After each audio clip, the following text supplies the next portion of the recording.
তো হোলির সময় সবাই তো আমরা আবির খেলি। কখনো এই আবির বাড়িতে বানিয়েছো কি? তো চলো এবারের হোলিতে খুব সহজ পদ্ধতিতে বাড়িতেই আবির বানিয়ে ফেলি। আবির বানানোর জন্য প্রথমে কালার মিশিয়ে নেব। দুটো বাটিতে 1.5 চামচের মতো করে জল দিয়ে এবার পাউডার কালার অ্যাড করে দেব। প্রথমে ইয়েলো কালার দিয়ে দেব আর তারপরে রেড কালার দিয়ে দেব। এবার ভালো করে কালার মিশিয়ে নেব।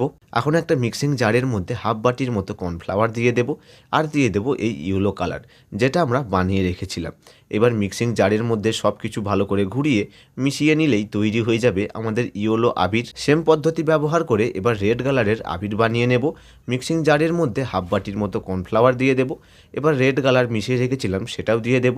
মিক্সিং জারের মধ্যে ভালো করে ঘুরিয়ে রেড কালারের আবির বানিয়ে নেব। তো তোমরা এখন দেখতেই পাচ্ছ খুব সহজ পদ্ধতিতে আর খুব কম সময়ের মধ্যেই বাড়িতেই তৈরি হয়ে গেল এই 2 রকমের আবির। আর এই আবিরগুলো মাখার পরে তোমাদের কিন্তু মনেই হবে না এটা বাড়িতে বানানো, যেন মনে হবে তোমরা দোকান থেকে কিনে এনেছো। আমি আজকে দুটো কালারের আবির বানিয়েছি, হলুদ কালার আর লাল কালারের। তোমরা চাইলে এই পদ্ধতি ইউজ করে আরও অন্যান্য কালারেরও আবির বানাতে পারো। এইবারের বসন্ত উৎসবের আগে তোমরাও কিন্তু বাড়িতে এইভাবে আবির বানিয়ে দেখতে পারো।